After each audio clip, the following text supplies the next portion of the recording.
अगर आपके पोर्टफोलियो में भी डिविडेंड यील्ड का राजा माने जाने वाला स्टॉक कोल इंडिया शामिल है तो ये खबर खास आपके लिए है दोस्तों।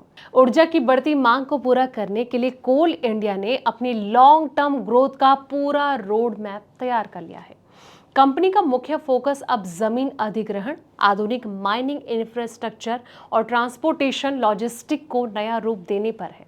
इस नए इन्वेस्टमेंट प्लान के बाद क्या कंपनी का high dividend pay out structure जारी रहेगा या फिर मार्जिन पर दबाव दिखेगा? चलिए समझते हैं इस मेगा प्लान का पूरा गणित। नमस्कार, मैं हूं आपके साथ संध्या बिष्ट और आप देख रहे हैं द इकोनॉमिक टाइम्स हिंदी। दोस्तों, कोल इंडिया ने 4 वित्त वर्ष के लिए एक्सपेंस प्लान बनाया है और इसके अंतर्गत इंफ्रास्ट्रक्चर डेवलपमेंट और माइनिंग के लिए कंपनी इस साल 2030 तक 68,000 करोड़ रुपए की कैपिटल एक्सपेंडिचर करेगी और इस अवधि के दौरान विस्तार प्लान के अनुरूप जमीनों का अधिग्रहण भी किया जाएगा और कोयले के बेहतर परिवहन के लिए काम भी किया जाएगा।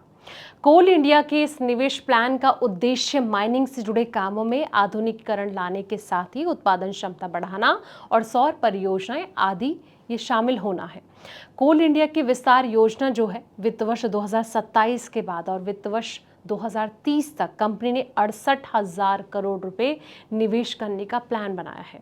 इसमें मुख्य उद्देश्य उत्पादन क्षमता में विस्तार लाना है और इसके अंतर्गत भूमि अधिग्रहण के साथ ही पुनर्वास से जुड़े कामों में तेजी देखने को मिल सकती है।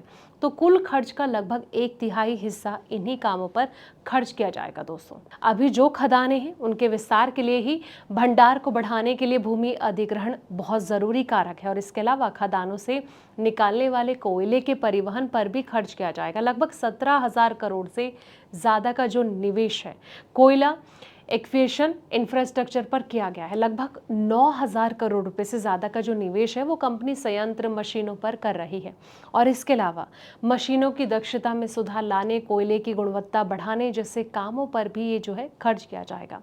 अब सवाल ये कि कंपनी का प्रदर्शन कैसा रहा। कंपनी ने वित्त वर्ष 2026 में अपने निवेश के गोल को बखूबी पार किया है। कंपनी का जो प्रारंभिक गोल है 16,000 करोड़ रुपए से अधिक का था और कोल इंडिया ने वित्त वर्ष 2026 में 19,607 करोड़ रुपए का पूंजीगत व्यय किया। चालू वित्त वर्ष की पहली तिमाही में कोल इंडिया का पूंजीगत व्यय जो है 16.64% से बढ़कर 3,399 करोड़ रुपए पर आ गया। पिछले वित्त वर्ष की समान अवधि में ये 2,914 करोड़ रुपए था।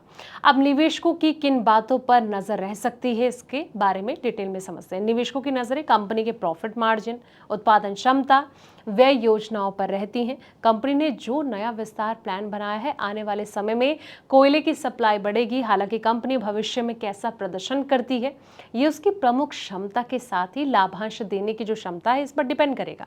अब कंपनी ने बड़े तौर पर विस्तार परियोजना का ध्यान देने का प्लान बनाया जिसमें कि भूमि अधिग्रहण और मौजूदा खादानों में भी विस्तार की योजना है और ऐसे में कई बार नियामकीय स्वीकृतियों में समय, खर्च, जोखिम यानी कि रिस्क बढ़ जाता है। दोस्तों, फिलहाल इस रिपोर्ट में इतना ही। ऐसे पल पल के अपडेट्स के लिए आप देखते रहें द इकोनॉमिक टाइम्स हिंदी।